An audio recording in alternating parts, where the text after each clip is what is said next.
ಎಲ್ರು ತುಂಬಾ ಈಸಿಯಾಗಿ ನಂಬುವಂತ ವ್ಯಕ್ತಿನ ನೀವು ಅಂದ್ರೆ ವಿಡಿಯೋ ನಿಮಗೋಸ್ಕರನೇ. ಒಂದಿನ ವಯಸ್ಸಾದಂತ ವ್ಯಕ್ತಿ ಹೊಲಗದ್ದೆಯಲ್ಲಿ ಕೆಲಸ ಮಾಡ್ತಿರ್ಬೇಕಾದ್ರೆ ಒಂದು ದೊಡ್ಡ ಹಾವು ಕಲ್ಲಿನ ಅಡಿಯಲ್ಲಿ ಸಿಕ್ಕೊಂಡಿರೋದನ್ನ ಅವರು ನೋಡ್ತಾರೆ. ಸ್ವಲ್ಪ ಕನಿಕರ ಪಟ್ಟು ಹಾವನ್ನ ಅಲ್ಲಿಂದ ಅವರು ಕಾಪಾಡ್ತಾರೆ. ಬದಲಿಗೆ ಆ ಹಾವು ಇವ್ರು ಮಾಡದಂತ ಹೆಲ್ಪ್ ಗೆ ಧನ್ಯವಾದ ಹೇಳಿ ಅಲ್ಲಿಂದ ಹೊರಟೋಗುತ್ತೆ.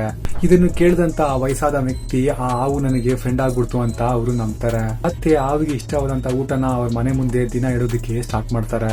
ಹಾವು ಕೂಡ ದಿನ ಅವ್ರ ಮನೆ ಮುಂದೆ ಇತ್ತಂತ ಊಟನ ತಿಂದು ಹೋಗ್ತಾನೆ ಇರುತ್ತೆ. ಒಂದಿನ ವಯಸ್ಸಾದಂತ ವ್ಯಕ್ತಿ ಹಾವಿಗೆ ನಾವೇ ಊಟ ಉಡ್ಸೋಣ ಅಂತ ಅವರು ಡಿಸೈಡ್ ಮಾಡ್ತಾರೆ. ಹಾವಿಗೆ ಊಟ ಉಡ್ಸೋಣ ಅಂತ ಅವರು ಹೋದಾಗ ಹಾವು ಅವ್ರ ಕೈನ ಕಚ್ಚುತ್ತೆ.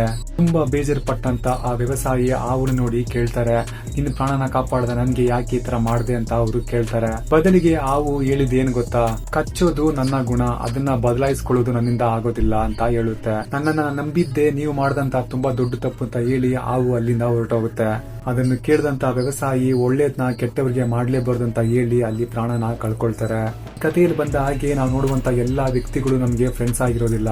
ಒಂದ್ ವೇಳೆ ನಾವು ಅವರಿಗೆ ಸಹಾಯ ಮಾಡಿದ್ರು ಅದನ್ನೇ ನಾವು ಅವರಿಂದ ಎಕ್ಸ್ಪೆಕ್ಟ್ ಮಾಡೋದು ತುಂಬಾ ತಪ್ಪಾಗಿರುತ್ತೆ. So next time think before you believe someone. ಈ ವಿಡಿಯೋ ಫ್ರೆಂಡ್ಸ್ ಎಲ್ರಿಗೂ ಶೇರ್ ಮಾಡಿ ಅವರು ತಿಳ್ಕೊಳ್ಳಿ.